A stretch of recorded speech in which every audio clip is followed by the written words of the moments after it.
So hello, everyone. Thank you so much for taking the time out of your Thursday to join us today. I will be starting us off with a quick agenda. First, I will discuss the future of work and the impacts of COVID-19. Then I will pass it off to Kim and Joelle to take us through the impacts of COVID to employers. Ken will go through a state of the industry update, trends within the industry, payroll forgiveness issues, and best practices. We will hear from our HR business partner, Erica, who will discuss her impact and insight on the auto industry clients. And finally, we will get a brief demo from ADP business consultant, Morgan, on the integration of CDK and ADP's GOI. So great, let's get started. So first, we're going to go over the 3 biggest challenges and changes of work as a result of the pandemic. Number 1, virtual workplace. As you probably know, most people are working from home. In fact, 88% of organizations now either require or encourage their employees to work from home. Number 2, employee well-being. More than half, or 57.7% of employees, report their emotional state as fearful, anxious, and/or stressed. Number 3, leadership. 48% of employees strongly agree that their immediate supervisor keeps them informed on what's going on in the organization as it relates to the impact of COVID-19. Let's dive into each element a bit more. The first, virtual workplace. As we saw on the previous slide, most companies encourage or requiring their employees to work from home. So what does this mean to the employer? What challenges does this bring? The first is the demand for work from home is increasing. As it stands today, by 2030, the demand for remote work will increase by 30% due to Generation Z fully entering the workforce. And 59% of U.S. workers who are working from home during COVID-19 would prefer to be doing so after restrictions are lifted. But of course, the concern with that is, are my employees being productive and can I trust them working from home? From a productivity standpoint, 76% of HR leaders reported their top employee complaint is that managers are concerned about the productivity and engagement of their teams when they're remote. Under normal circumstances, most organizations defer to managers to decide who can and cannot work remotely. But due to the lack of trust, only a little bit over half of managers actually let their employees work from home in normal circumstances. Lastly, technology. As I'm sure many of you have had heightened technological issues and frustrations since the pandemic started, 54% of HR leaders indicated that poor technology and infrastructure for remote working is the biggest barrier to effective remote working in their business. Next, employee well-being. We know that employees feel anxious and stressed during this time. So how do employers handle this? Sorry, Tara, we can go to the next slide. Thank you. Upon returning to normal, or whatever that new normal may look like, businesses will need to take employee well-being into consideration more than ever. As businesses strategize methods to prevent infection, they need to remember the emotional exhaustion also affects performance too. So employers will want to consider implementing the following. 1, increased levels of communication on plans to return, safety measures, and new protocols that will be put into place. Number 2, opportunities for employees to share their feedback and concerns. Number 3, offering access to an employee assistance program with added support for employees and family members as they navigate the emotions and fears that arise when returning to work. And number 4, additional training and reskilling to help employees adapt in their new environment, especially if their roles have changed or been altered since the result of business changes. And finally, we'll go through leadership. Less than half of employees felt informed about their company's state as it relates to COVID. The way that leaders respond and react during this time is so important. We need to keep our employees informed as best as we can. Leaders will need to set up new ways and to keep in touch and be as visible as possible during this time. As employees start to return to normal, this will directly impact the business's culture, employee morale, and overall productivity. To round us out on this slide, I love the quote that we see on the screen in blue. No executive has ever been faulted for over-communication. Now I will pass it off to Kim to discuss top concerns of employers during COVID. Thank you. I hope everyone's doing wonderful on this Thursday. I'm excited to be here. I will continue the conversation. So in addition to the trends that Alexa just covered, the following bullet points are top of mind concerns that we're consistently hearing from our client base. So employers are focused on how to leverage technology to communicate with the newly remote workforce or client base and lead through this time of abrupt change and uncertainty for all, while also managing the risk of what's set to evolve in the coming months and years. So, for example, to relate specifically to the auto dealership industry, with showrooms shutting down during the first part of COVID-19, many dealerships had to move to online sales and offer a contactless experience with customers. So leveraging a potentially new technology came to the forefront during an already unsure time. I know for myself, I actually bought a car in May, and a lot of the due diligence and shopping and inquiries were done online, which was such a weird experience. It obviously ended in a happy new car owner, but still, I had to adapt to that, and so did the dealerships that I was engaging with. This next one is my favorite of the three, and Alexa kind of touched on it, but as business leaders across the world come to terms with uncertainty, one thing is proven to be true. No amount of communication will be considered too much at this point in time. Your people want to hear from you. They want to know how business is doing, if their jobs are safe, how the business will evolve with the changing times, among what I'm sure is a mounting list of other questions. Talk to them, keep them in the loop. It will build trust in the organization and keep engagement high. And lastly, the risk of the unknown, which I will cover more in the next two slides.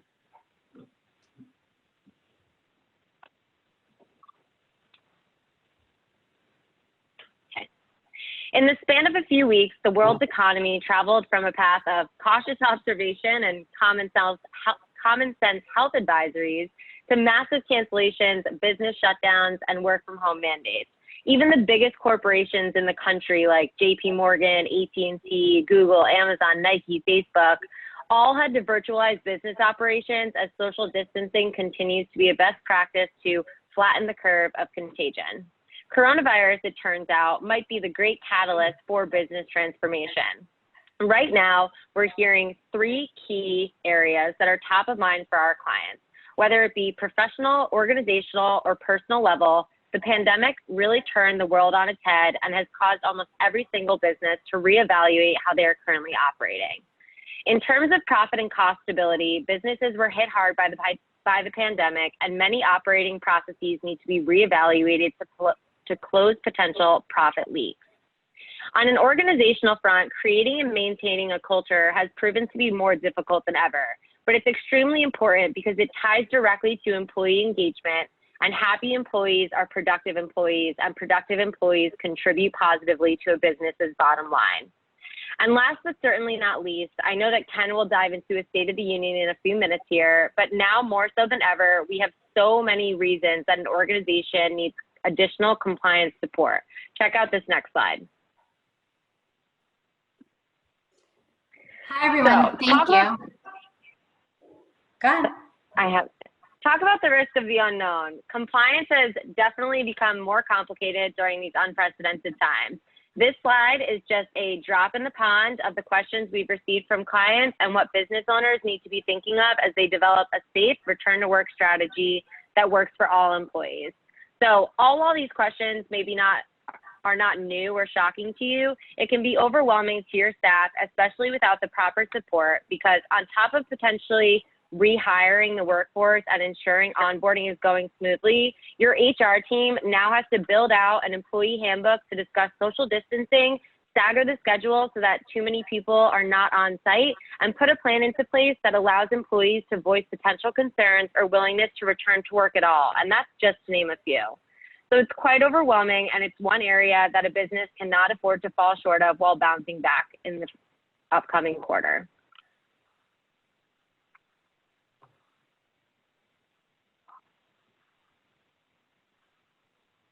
And as America reopens, companies are facing unprecedented and critical challenges. Whether or not a business is just now returning to work or has been thriving from the COVID-19 pandemic, business owners are looking to protect the health of their employees and at the same time, the health of their business. Some of the key issues that companies are facing are, information overload, what to believe, what not to believe, physical and emotional safety of workers. How can I make sure my employees are remaining healthy? That has a lot of compliance risks associated with it. One of my favorites is evolving the customer experience or expectations, how to tailor the sales process to the new virtual customer, and is this potentially going to stick around after the pandemic fizzles out? So this is just something to keep in mind as America reopens through Q4 and into 2021. There's a lot of ways that our clients and businesses overall are reevaluating the way that they work. And above all, everything ties into the health and well-being of a successful business. Now I'm going to kick it over to Joelle, and she's going to discuss more about the impacts on employers before Ken goes into his State of the Union. Hi, everyone. So on the workers' compensation side, high claims as employees return to work and record-keeping issues are expected. So from an OSHA perspective, federal and state agencies are receiving a large influx of complaints related to the pandemic, naturally. COVID is considered a recordable illness, and employers are urged to create exposure control plans. So in just a short period of time, employers are having to reimagine processes, protocols, procedures, policies. They need to evaluate the local laws and orders. They need to create a COVID-19 plan that keeps employees and customers safe.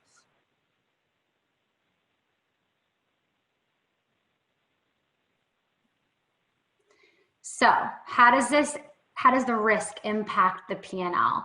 Workplace safety can't be ignored.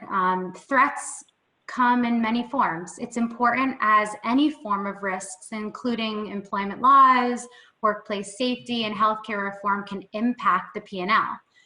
Failure to comply with OSHA, FLSA, and healthcare reform, among others, not only result in fines, but it can also negatively impact the bottom line. And that's the most important when it comes to businesses. So for example, risk can impact a company's revenue. As we've seen firsthand from COVID-19, compliance is ever-changing. Leveraging an experienced partner for risk management, such as workplace safety and best practice guidances, provide more time for strategic planning and focus, which can essentially impact the revenue. Employment litigation and claims of non-compliance can negatively impact employee engagement, and therefore productivity drives up the cost of goods sold. Workplace injuries can significantly impact the cost of goods sold when employees miss work due to injuries or illness. Injuries resulting in workers' compensation claims by the direct labor force cause the employer's workers' compensation rates to increase, which is a direct hit to the cost of goods sold. So managing compliance with employment laws and workplace safety requires resources and expertise.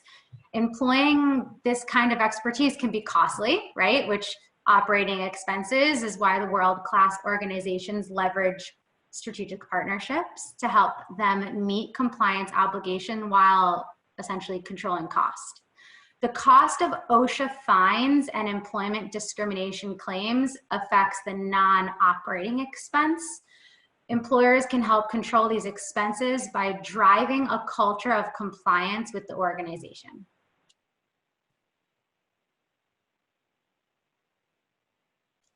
Okay, so prioritizing the safety in the workplace is more important now than ever. Some businesses are just now returning to work while others are pretty much thriving from this COVID-19 pandemic. So regardless, there are a variety of health and safety and employment regulatory considerations, and many vary by industry and location. So right now is a very critical time for businesses as they need to make important and informed decisions about the safety and well-being of their employees and customers. Many businesses have never had to worry about OSHA claims and inspections due to COVID-19. OSHA has given standards and directives to help prevent occupational exposure of COVID-19. So businesses need to prepare and comply to avoid costly and unexpected fines and penalties.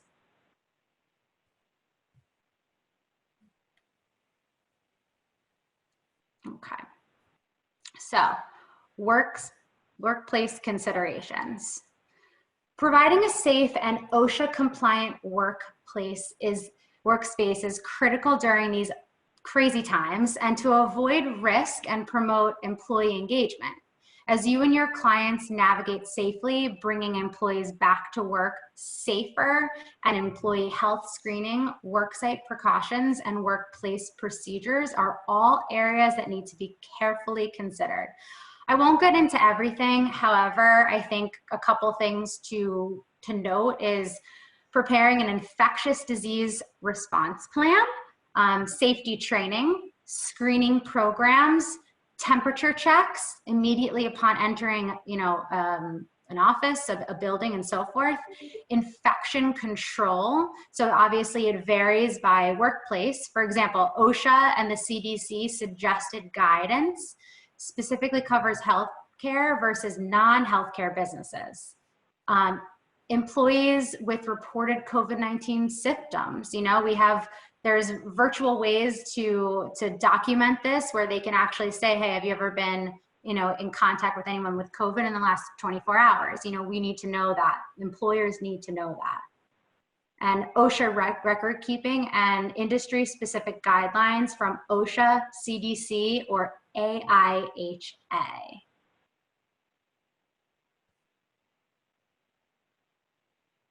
Okay, so just real quick, as a way really to help clients during this pandemic, ADP specifically has a platform called Total Source.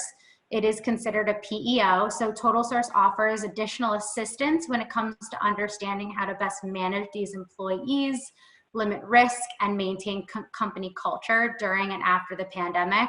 We are seeing a surge in companies taking a look at this type of product, not only for some savings in cost and the help with the P&L, but really with the HR shift as well as compliance. So in the automotive industry, you're a sales industry, but you're also in that manufacturing or that type of hands-on type of industries where you need the extra support when it comes to regulatory compliance, litigation, and HR. So as businesses start to reopen and take their first steps towards their new normal, Total Source will be there to provide the right solution and the needed expertise to navigate their new world.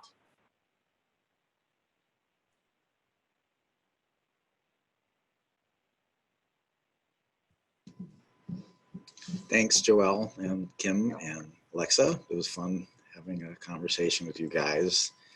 And it's interesting sometimes going back and forth between New York and Orlando, Florida, the differences you see. And so these ladies actually are in our same elevator bank. And like in Orlando, you never think of the same elevator bank. In New York, that's a real big thing. You don't have to go through security. So it's a big plus to have all that. But you're much closer for us to bother you. Exactly. Oh, we love when you come visit us. But it's been interesting getting back in New York in the last few weeks. And there's an old saying that when the going gets weird, the weird turn pro.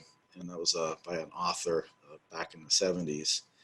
And just like riding the subways in New York for the first time in months, and you see people wearing masks, and so you see all different types. So some people wearing these like army gas masks, face shields, and then some people are wearing like the blue mask everybody else does. And then I think only in a subway in New York City, you see a guy with a masking tape surrounded by a napkin, to be a mask or something like that. It's amazing what you can see with some people.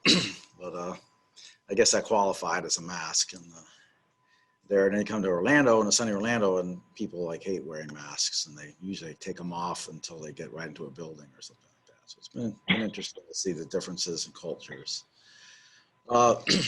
We've been getting a lot of calls, or we've been calling a lot of our clients as well in the automobile industry and seeing how they're managing in dealing with what's going on today. And one of the biggest concerns is there's just no new vehicle inventory. There's just none. It's hard to get it. It hasn't been manufactured in a while. And it's just really hard to come by. So it's like gold if you can get a new car.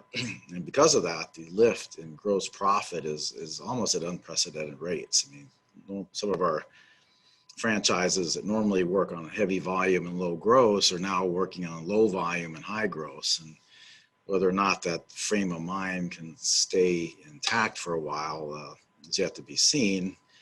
And we've seen kind of a variance geographically. In some states, the gross profits are still holding pretty high on new vehicles, and in other states that have maybe a little bit more competition or concentrated areas of population, we're starting to see the go back to old school, where the gross is starting to deteriorate a little bit on new vehicles. So I hate to see that, especially with the supply being so much less than what the demand is for new vehicles. We recommend to our clients hold your feet to the ground and get the best gross you can, because we're really seeing for every new vehicle that's sitting on the lot, there's a lot of buyers that want that vehicle, and you should be able to maintain your gross. Another thing we're seeing is, it's kind of sad, the beginning of all this, like just at Orlando Airport, which actually has the largest number of rental car fleets in the country, not just the country, in the world.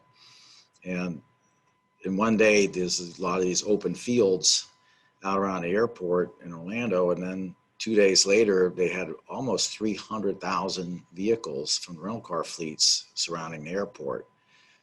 And I went by there again when I flew out. I just wanted to drive around the airport and see what was going on, and they're all gone again. So which means that they went into the sales fleet. They were sold, especially with the Hertz bankruptcy. They had to unload a lot of cars. So that helped alleviate some of the new vehicle inventories for a short term. Whoever could grab those vehicles probably sold them quite quickly at pretty decent grosses, but they're gone. So it looks like they've been sold out of that. So dealers are going into the used market, and some dealers didn't have a whole lot of experience with used. They were doing so well with new in certain areas, and now they've had to become used car dealers, and it's a little bit different kind of animal than a new car dealer. And what we're seeing in some events is where the CPO vehicles are now becoming the new vehicles. They come with better warranties, the factory sponsoring these vehicles, the tire wear is better on them, the vehicle's in a little bit better shape, it's been inspected, but the dealer pays a good fee to get the vehicle certified. That's kind of the new for the moment, and I don't know how long that will last. I can tell you from scanning our clients' financial statements, still the traditional used vehicle sales still generating the highest gross, and concentrating those. So dealers that have been more focused on new, I think going forward until the new vehicle inventories can start getting back, which should probably be another 5 to 6 months when they start coming back online, is to generate and gain some better skills at how to sell used vehicles. Get them lot ready quick, move them from getting ready in the service department out in the front line faster. A matter of 2 or 3 days can mean $500 to $1,000. So it's very important to move the vehicles when they come in from wherever you get them, auctions, trade-ins, get these things back on the front line as fast as you can, because there's a lot of demand for these vehicles. So the better you make them look, the better they'll sell, and the higher the gross you get. So you might even look at maybe incentivizing your technicians and service advisors to get a used vehicle that's going to be in inventory, get it out as quickly as you can, and make it as clean as possible, show ready as possible, and maybe have some incentives for these people to get them out quick, and you'll get a higher gross profit. So we are seeing all-time high used vehicle sales. Where to get them is an art form, not necessarily a science. It's being at the right place at the right time, and using the virtual auctions to scan real well for what you need. And this is a real good time to kind of hone your skills of getting a quality inventory of what's going to sell the quickest and the fastest, at the highest gross profit, and with the least amount of getting it ready and costs of going into the inventory. So in terms of insurance, washing the vehicles, reconditioning, and all those things. Trying to keep those costs as low as you can, and where to buy them. So scanning the auctions is one thing, but the next slide, please, Tara. The inventory mix is going to be critical. So you need to stock what you have. And maybe also something that the other dealers around you are not selling. We've had one client do very, very well looking to see what his competitors are selling in the used market, and he's selling something a little bit differently. So we had to go, this one's out actually in Northern Virginia, a big used car dealer. He's actually had to go out west to get some more four-wheel drive type pickup trucks, or larger pickup trucks or dualies and things like that, and bring them to his market, and no one else is selling them, and he's done a very, very good job of getting those out. The service departments are busy. We're just seeing a backlog of time. Scheduling is getting to be an issue.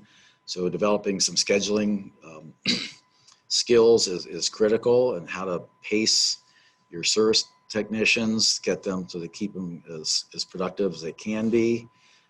We're also seeing some bad habits being formed in where there should be good habits. So they might be trying to rush vehicles through the service department, not upselling. So some of our clients are just trying to get the vehicles out and satisfy their customers. Some are doing a better job of staggering their appointments and being able to upsell a little bit better and using some upsell techniques. There's a lot of recalls out there from almost all the manufacturers, so that's creating a lot of appointments as well. So using some skills and putting some thought into how you're managing your technicians, your time, and their scheduling procedures that you have, this is a good time to really hone those skills. So your techs are busy doing what they do best, and you have the right tech on the right job, and also having the parts ready. So if you're able to schedule appointments well, rather than waste some time for when the vehicle comes in, have the parts ready to go in the service department, so the technician doesn't have to wait on parts again. So this way the parts are all there, ready to go in their service bay, and they can work on the next vehicle without having to waste time. We're finding that the customers want to keep their vehicles running well. So when they buy them, they want to keep them in good running condition. And those that aren't buying new vehicles at this time as well, they have to get to the jobs, because this is a time when you want to keep your job. There's a lot of layoffs, a lot of furloughs, and you need to get to work and do your work. And so this is the time to keep that going. And so this is going to keep your vehicles running well. So those are things we're finding in service departments, is that scheduling is going to be a critical issue. So hone those scheduling skills. Parts departments, keeping it run the way you used to is not going to work. I mean, you really have to keep your parts department as efficient as possible. Keep looking at your stock order allowances, hone your acquisition methods for getting parts in on time. Make sure you're stocking what you need to stock, and don't stock what you don't need to stock. So take a really good look, think forward. If you're having some recalls, you make sure that you're able to deal with that, and you have the parts necessary for recalls. If it's winter time and you need to start selling winter tires and things, and make sure you have your exact type of inventory you need to sell. So put some thought to it. Take a look at what you're ordering now. Take a look at what you have in stock now, and make sure it's matching what you expect to have coming in. And if not, start ordering and thinking ahead of when you need to have the parts coming in. Certain areas of the country that might have parts depots nearby, make sure that they have what you need as well too. So get in contact with them, open up a dialogue, and make sure that the parts houses and the parts depots near you have what you need or you think you're going to need. And you work with them to make sure that when you need to order those parts, they come in timely as well, so you can keep your vehicles moving. We're seeing a lot of our clients keeping their inventories what I call flatlined, real nice and lean. They're more worried about the fill rate of what they expect to have coming in, and not necessarily the odd jobs that come in. And making appointments, so your appointment skills are real necessary. So try to get as much information what you need while you're making the appointment on what kind of parts you're going to need for that vehicle. And if the parts are in stock, you should be able to find that out real quickly and schedule everybody. If you need to wait 2 days to make sure the parts are in house, make sure that you're scheduling appropriately as well. Next slide. This is what we call quality inventory versus non-quality inventory, and this is something our firm has been preaching for a very, very, very long time, is sales mix analysis, and especially today, when you have such a deficiency in new vehicles, and used vehicles are starting to command very high payments. What sales mix analysis does is it trims your inventory to be high quality inventory, not necessarily high quantity inventory. So in the old school days, I think if I had 100 cars, I'll sell 90 of them in the first few weeks. This is if you're selling 90 cars, you want to probably keep 90 in stock, or maybe 100 in stock, but you want a high turn. So maybe even under a 30-day supply, with good adequate inventory coming in, will make your inventory much more profitable. So your investment in inventory is going to be on just items that sell the quickest, sell the fastest, at the highest gross profit. So keep track of what is selling. And there's the old adage, I make my money on selling a vehicle when I buy it, not when I sell it. So buying right, this is buying smart. And keep track of the customers that are buying from you. Things to look at is what kind of down payment they're making, and correlate your down payment to what the gross profit is. And I can assure you and bet big dollars that the higher the down payment you're getting, the higher your gross profit's going to be. Look at beacon scores, and also keep track of what's bringing the customer in. Is it a social ad? Is it a direct mail ad? Is it something that maybe from the factory? What's producing that? So you can get an ROI on what your advertising is, and make sure that you're advertising in the right place. So if it's a social media ad that was placed, or a TV ad, or a radio ad, find out where your customers are coming from and keep really good track of that. So you can help negotiate with your vendors when you're negotiating advertising costs. You'll see what they're generating for you. They're generating qualified buyers, and is it generating real ups? Is it generating sales? What's your closing ratio? These are old school things that a lot of people have lost track of, and they're trying different methods. But today, everybody going to social media, electronic media, keep a good track of what's bringing these people in, what specific ads, and make sure that if it's one ad's not working, then invest in another type of advertisement or something that bring them in. So keeping the constant ROI is going to be critical on your advertising dollar, and it's one of the highest expenses that you're going to be spending money on. It's the highest dollar cost. Well, I talked a little bit about selling something a little different than your neighbor, especially with used vehicles, and don't sell what you don't know. I think having a good command, an idea of what you're stocking, and being able to know what the product is, and having good product knowledge is essential, just like you would in new. It's going to be the same in used. Have good product knowledge of what you have sitting on the lot, and if it's going to fit the customer, and also how to advertise that specific product. Sometimes you're going to sell a pickup truck different than you would a sedan, and to a different audience, and you need to know and target who that is in your advertising, and also know something about that vehicle when you're talking with your customer about it, because they might be looking for something specific, or whether it's anywhere from towing capacity to the kind of tires that you need for certain kind of weather. Whatever it is in that vehicle, you need to have some good product knowledge. So that's going to be essential as well. And if your neighbor's selling it, you're just going to be getting into a price war with them. But if you're selling something a little bit different, or you have a little bit better product knowledge and can advertise it different, that can make a big difference in your volume.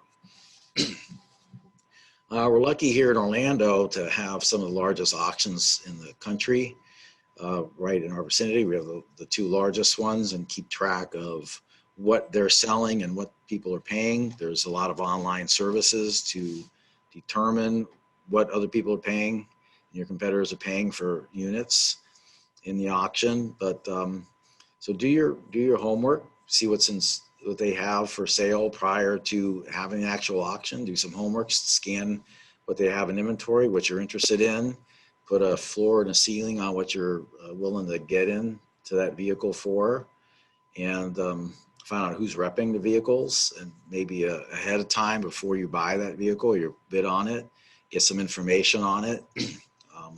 So there's a lot of homework you can do prior to an auction rather than just sit down at a computer, turn on the auction and see what's going through there. Do some homework, spend some time ahead of time. Our clients that are really doing very well in selling used vehicles at the highest grosses, that's what they're doing. They're doing some lead time investigation with their auction. So they're spending a good bit of time, up to a couple of days. They know what they want to buy, so they're looking to see what they want to buy ahead of time. They're seeing what the condition is, the color, what the option codes are in those vehicles, and how many they might have that they're carrying through, who's dumping them. So you might look and see if a certain dealer is dumping a whole bunch of inventory at an auction, and find out if it's from a certain area, a geographic area, so that might have some issues. If there's recalls in those units or anything, do some homework on all these units and find out their condition and what's all about them, and then you'll be buying a lot smarter. So it takes a little bit more time to do your homework, but it's easier to do than it ever has been. Next slide. This has just happened here recently. One of our clients and dear friend of mine has turned us on to a new IT company. It's a relatively new IT company out there. And just to talk with them in the last 60 days, there's been 3 extremely large ransomware cases just in the state of Florida that they've been working on.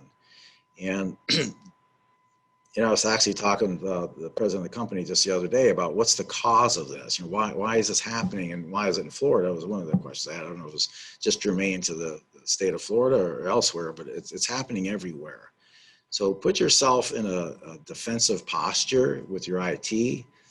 All of these cases started the same way. Somebody got an email that looked like it was from a customer, but before they opened it, they didn't look to see that it was from a crazy email address. So it might have been from one of their customers or friends and looked like it was, but the .coms and all that were where the email addresses came from may have been like Czechoslovakia or Eastern Europe or Asia or somewhere not where the you think your friend would be or your customer would be. So that's one thing, and maybe there's a way he and I talked about.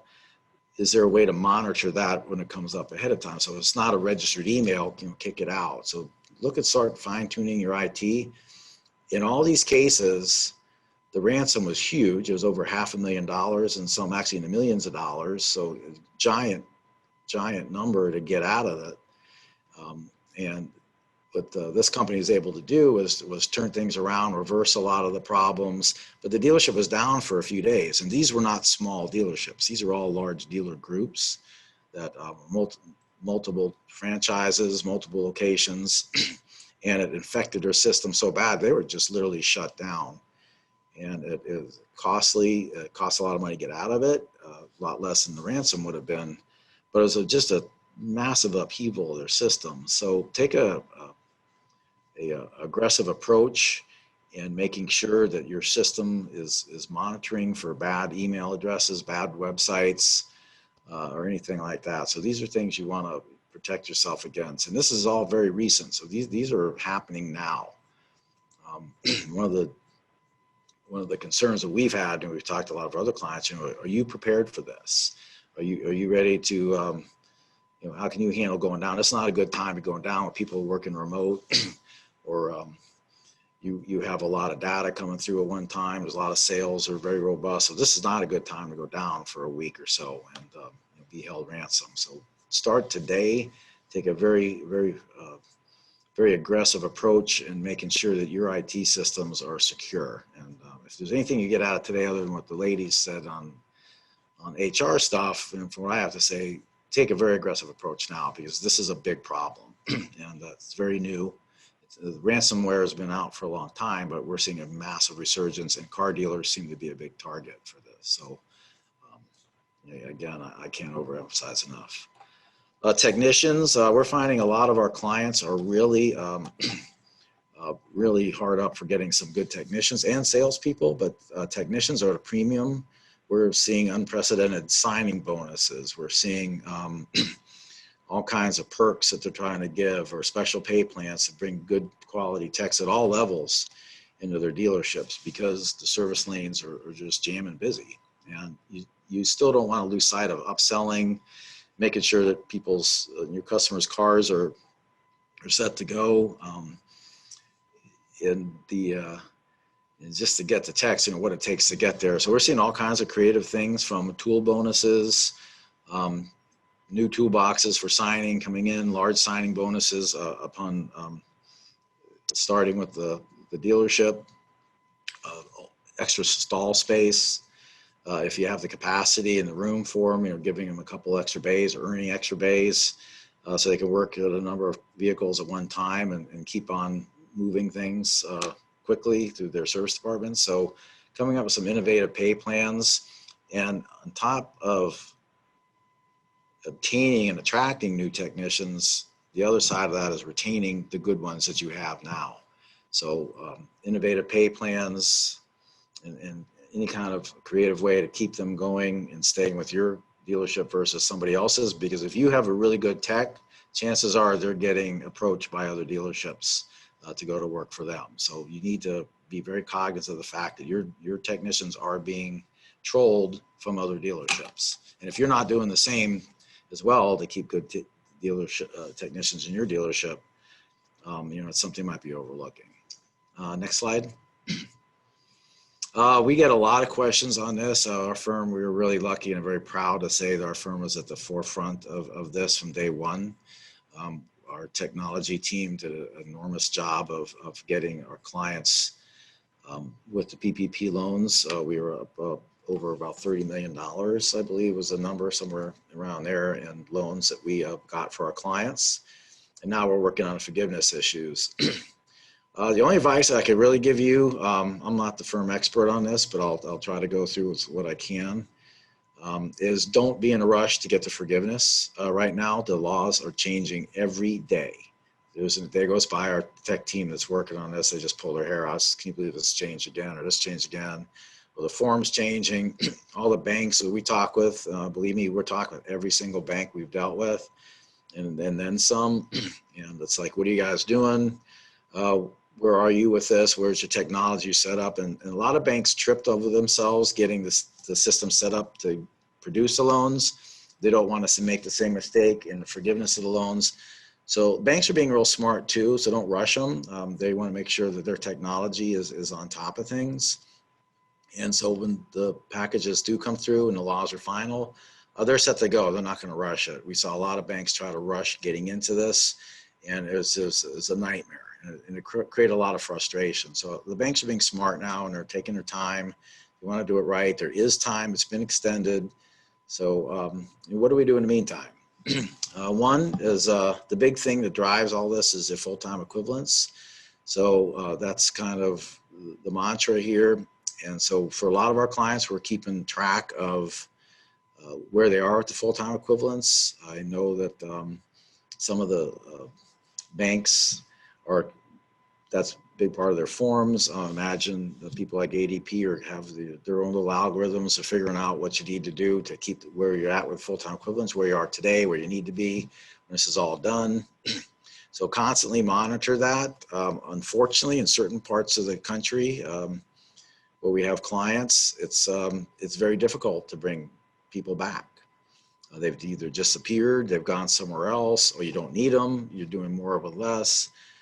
So keep track of that and try to figure out where you're going to be with your FTEs and where you need to be, where you are, where you think you're going to be. If not, if you're falling a little short, there are some ways to overcome that with rent and qualified non-payroll expenses, such as mortgage interest, utilities, to make up the difference. So do some planning now. We're doing a lot of planning for a lot of our clients that couldn't get their FTEs back up. So we're looking at how to maximize these deductions to keep them in line for compliance of having the loan forgiven. And some we've already gone a bit in the bullet. Some of our clients say we're not going to make it. And so we're kind of putting together now what we think we're going to need for the loan forgiveness. Remember, all you have to do is pay it back. And it's a low interest rate loan. So that's the worst that happens is you have to pay it back. What we are seeing too is, again, a lot of our clients are looking at salespeople, how to get salespeople. That will drive up your FTEs. So the more salespeople you have, the more FTEs you have. So we have clients are looking everywhere and trying to bring in good salespeople. I want to emphasize good salespeople. You don't want to just bring in anybody off the street to sell cars. And this, I joke with a lot of my clients and friends on this, sometimes a bad salesperson can be the worst thing you ever have too, is they'll drive people out the door or not make a good sale or not get their grocery need. So don't let that be what determines you getting a good salesperson. If you can get a good salesperson in, great, get them in, but don't get them just because you really need the FTEs there to play that game, because it might go backfire on you as well. We get questioned a number of times a day. Well, is the expenses we pay with PPP loans going to be deductible? Is it, or going to be taxed on all this? At the moment, as we sit here right now at 2:47 on a Thursday, it's not deductible. Tomorrow it could be. So I don't know. We're just waiting to see. But at the moment, they're not deductible. So what does that mean? You can't deduct the payroll expenses or the mortgage interest or utilities that you paid under the program. However, what you did receive, even if it's deductible, even if it is forgiven, it's not taxable. So basically you're paying your expenses with free money, but they're not deductible expenses at the moment. So we are doing a lot of tax planning with our clients on where that gives them and leaves them as of today, and to be prepared for that. So if you pretty much blown out your loan and you're done and you've paid all your payroll expenses, then it's probably not a bad idea to just see where you sit from a tax posture. What we do know at the moment, again, this is as of 2:47 on a Thursday here in Orlando, Florida, as they tell time. The thought is that any loan that's under $150,000 will be like a one-page type form. We have not seen that form, so we don't really know what it says. We've seen some thoughts of what the form will look like, but it should be a pretty quick and painless endeavor to get that filed. Next slide. What do we recommend our clients to do? You always say the good habits are made in the bad times. So monitor your expenses, make sure you're not overpaying for things. Look at your ROI and your advertising costs, or all your costs. Another big thing has been insurance. We've had a lot of clients talk to us about the rising costs of insurance, mostly property casualty, workers' comp, garage liability, and things like that. And we've probably done more insurance consulting than we ever have in our practice, and to look at what your costs are, what your coverage is, what your deductibles are, what is covered, what's not covered. And there are some specialists out there. If you do have questions on that, back channel us and we'll give you some names of some specialists that do this for a living. There's also some captives being formed out there where dealers are just investing with other dealers to form their own insurance companies. We've been involved in one of them. And that might be an opportunity where you can at least own a piece of the rock that's insuring your building and your technicians and everything else you have. So that's an opportunity as well. Look at all of the return on investment you're getting with your CRM systems, your DMS systems. One of our clients actually written up today in a massive publication. They switched DMS providers. It saved them tens of millions of dollars. Overall, it's a very, very large group. And the reason why they weren't getting their ROI out of the system they were using, and they planned it well. I can't tell you it's a better system or a worse system, what they switched to, but it was a cost-saving advantage of a giant proportion. I know a lot of people are reluctant to switch systems because they're used to something, but these people, they planned it out right. They did a lot of good planning. They had a 6-month lead time. They had plenty of good training. They incorporated that into their systems. And from what we're seeing is, in such a massive shift as this was, so if they could do it, probably anybody can do it on a smaller scale. They planned it really, really well. And it was probably one of the best transitions I've ever been in my entire career associated with. They just did a great job. But that's because they planned it out really well. And they worked together and partnered with their new DMS system. And thought about what the worst could happen would be. The worst did happen, but they were ready for it. So they were able to overcome a lot of obstacles. So it's been really good for them. Look at other income sources. So we have a lot of our clients are looking to see what else they can do. One of the most popular ones I think we've seen is starting your own finance company, not necessarily a buy here, pay here. But we have a number of our clients that are now exploring this to have their own finance company. And they're going to kind of mirror what some of the better indirect finance companies are doing. So they'll probably sit with those beacon score lanes to go in there, and they look at the down payment, and they'll have their own parameters of what they want to see. For their finance company, they're going to run it real professionally. And we have some clients that deployed tens of millions of dollars into this and maybe more.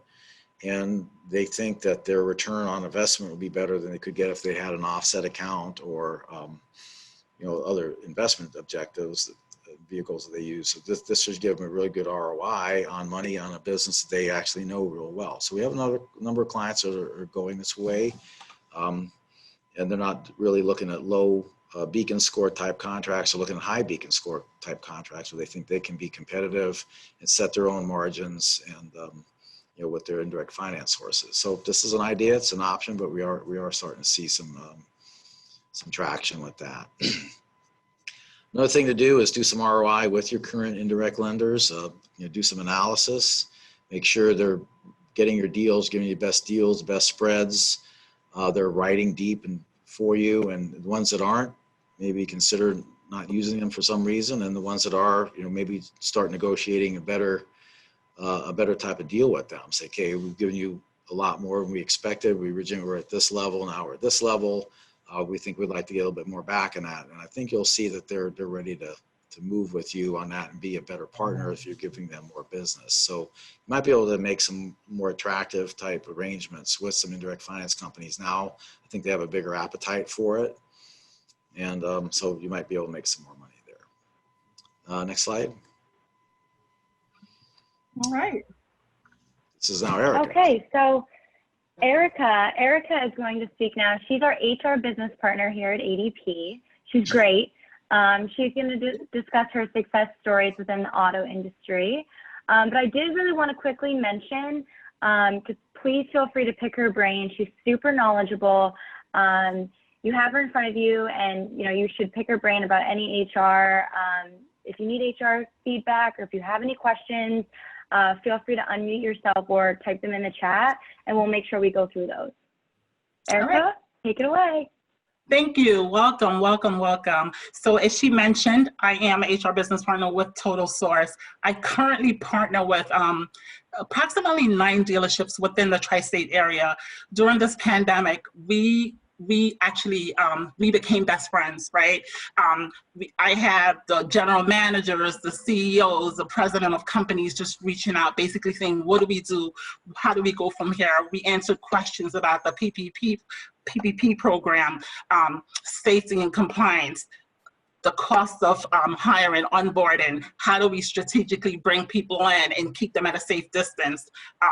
So lack of HR planning can ultimately put your business at risk. And this is why we at ADP partner with you to make sure that you have the best solutions for your business. We provide you with a step-by-step action plan to become an employer of choice. I can't say that more. We focus on a plan for hiring, training, and delegating, promoting, and releasing employees. We also provide something that I believe every business should have, but only ADP offers this. Sorry to plug ADP. We offer a legal defense benefit before releasing any employees. We ask that you reach out to your HR business partner, how to create loyalty through compensation and benefits packages. We look at how you compare. We have a benchmarking tool, how you compare to other businesses in the industry. Just a couple of stories I want to share with you. So again, I mentioned that I work with 9 dealerships, and it is challenging.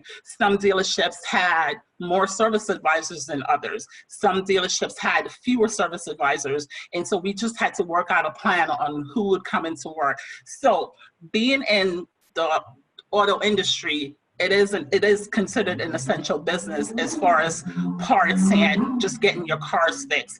The sales piece, not so much, but I will tell you that most of my clients during in the height of the pandemic, they delivered averaging 50 cars for the month of April and March. So that's a success story by itself. Again, we're here to support you. We looked at whether or not we should lay off employees as opposed to being furloughed. And the difference between furloughing an employee and laying someone off is basically the company absorbing the cost of benefits. And that's something that we were able to do for 7 out of the 9 dealerships that I work with. Guidance on benefits, what's the best practices during open enrollment? We provide you with a wide range of benefits for your demographic, for your population.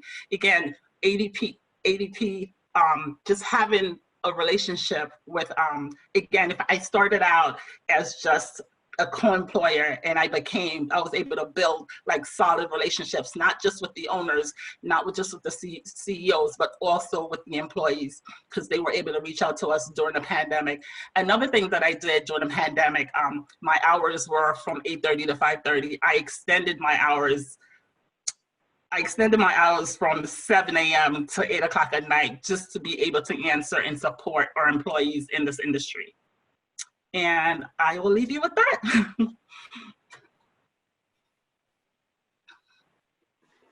All right. That was a really good synopsis. Does anyone have questions that they want to throw in the chat? It's pretty rare that you get the opportunity to have someone like Erica, just kind of willy-nilly, no fees associated with it. If there's something going on right now, feel free to hop in and type it in the chat. While we are, waiting for some questions to come through or anything like that, the next portion is just a brief run through of what the CDK GLI integration is with ADP. There's been a lot of back and forth about this over the past couple of years, just because it was integrated, then it wasn't integrated, and CDK got rid of a certain timekeeping portion that kind of inflicted with the overall tracking. But I did just want to bring on a business consultant to show how easy it is for the data flow. So Morgan has some screenshots coming up, and she just was going to talk through it. Now, CDK is one of the DMS providers that we partner with, but this could be transcribed into a similar DMS system. We do have an open architecture marketplace. So if there is a different DMS system, maybe like Reynolds and Reynolds or something like that, it's always up for interpretation. We have people who build these APIs out based on our client needs. So just because it may not be available right now doesn't mean it's not ever going to be available. CDK is just one of the ones that we run into often. Gotcha. And thank you so much for that, Kim. Could you go to the next slide, please, Tara? There we go. So that was actually a great introduction and synopsis for what we'll be talking about. So, before I get to the CDK connector piece, which is, our partner on the marketplace, I want to just give you more context around our general ledger interface. So when it comes to our technology, and this is something that we've been talking about intermittently today during the presentation. So ADP in general, we could provide you, with system of record kind of access for managing OSHA events, accessing PPP loan reports, being able to monitor, licenses, training, all these different great things that maybe you wouldn't necessarily have in your DMS. And another component of all the technology options we can offer is this general ledger interface. So this is something that's native to Workforce Now. It's something that you can access really at any time, but you might be spending most of your time in this after payrolls run, because once payrolls run, given a few minutes, you'd be able to come in here and create a report.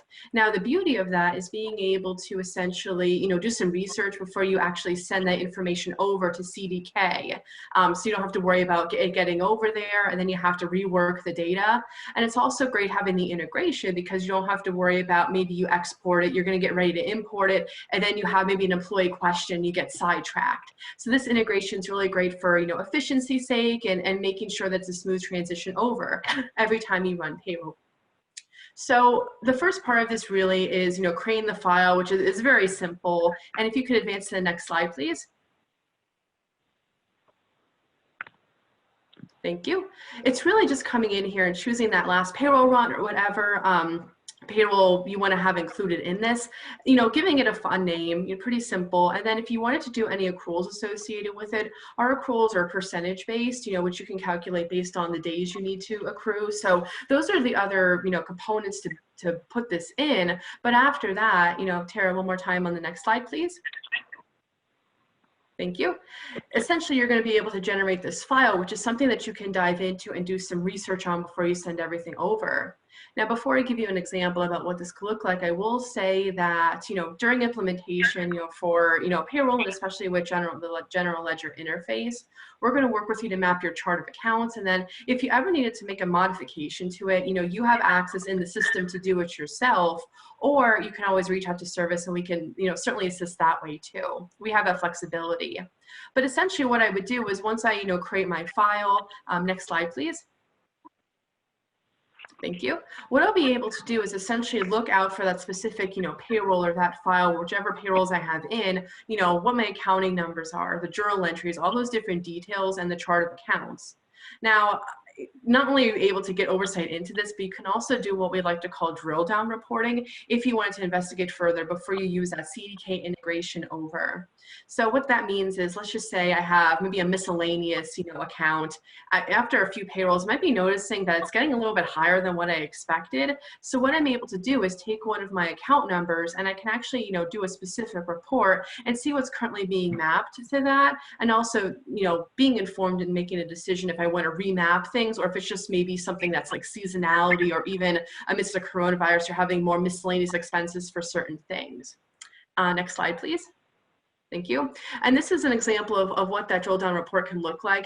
You would just need to quickly add that account number that's in question that you want to research, then also be able to select whatever payroll fields you want.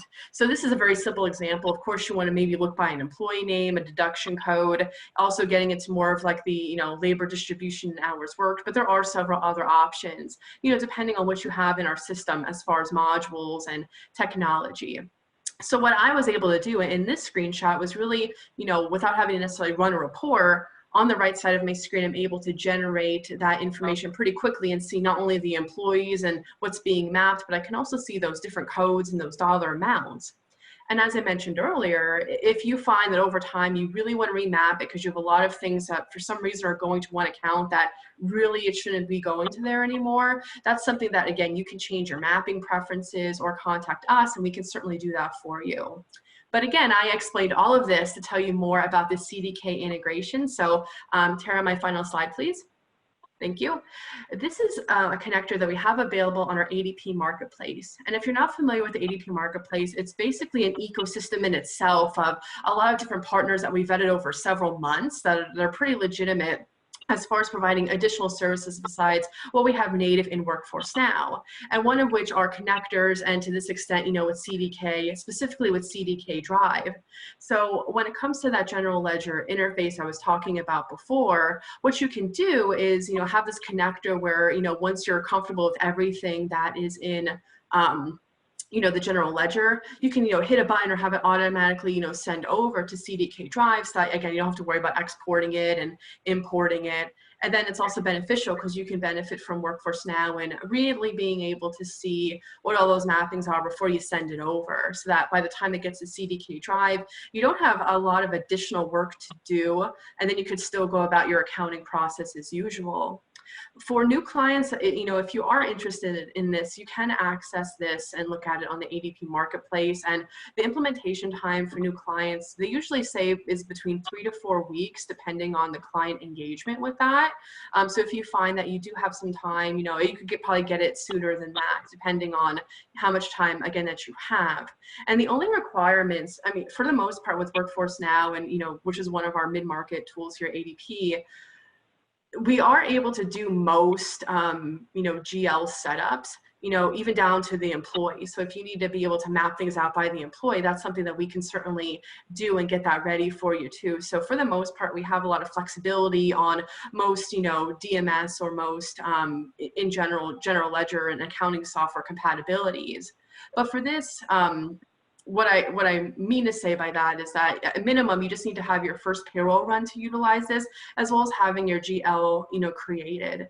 So that's something that, you know, is great for new clients, you know, because of course you have to run your payroll and you have to get your general ledger, you know, set up anyway. So then at that point, once those two boxes are checked, then you can have this integration. And of course, we'll do some testing with you to make sure that that's sticking over how you expect it.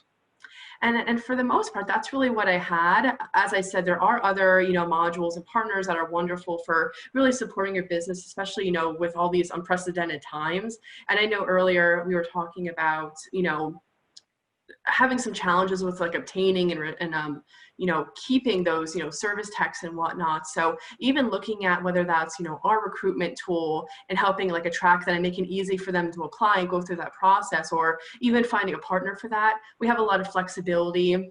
And even, you know, just for a quick plug on the marketplace too, also being able to provide other little nice incentives, which are great for retention. Like we have a partner called Bonusly, which is great for if you need to offer like more spot bonuses more frequently. So that could be something that could really delight your employees as well. And as always, through, you know, having payroll with ADP, the LifeMart tool where they can get discounts, which everyone loves discounts, and especially now. So I'm, you know, open to any, you know, questions you have on, you know, workforce SNAP technology in general, or when it comes to the DMSs or even this integration. Perfect. Thank you so much, Morgan. And thank you to everyone on the call today, to Alexa, Kimberly, Morgan, Erica, Joelle, and of course, Ken. If anyone has any questions for the group, no matter, I mean, I know we covered a diverse, you know, array of topics here. So anything specific can definitely be asked now during the chat, or if you prefer, your questions can be sent to marketing@rosenfieldandco.com. You have that link from when you registered as well. If you prefer to ask your questions privately, we can get that information out to those that are on the call today.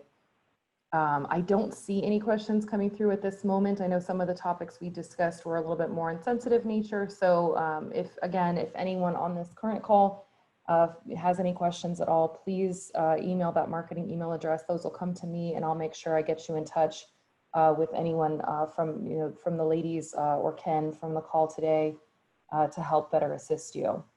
Again, thank you to our panelists. Really appreciate your time today and your insight. And for those of you that attended with us today, again, thank you so much for supporting this webinar series and joining us again this week.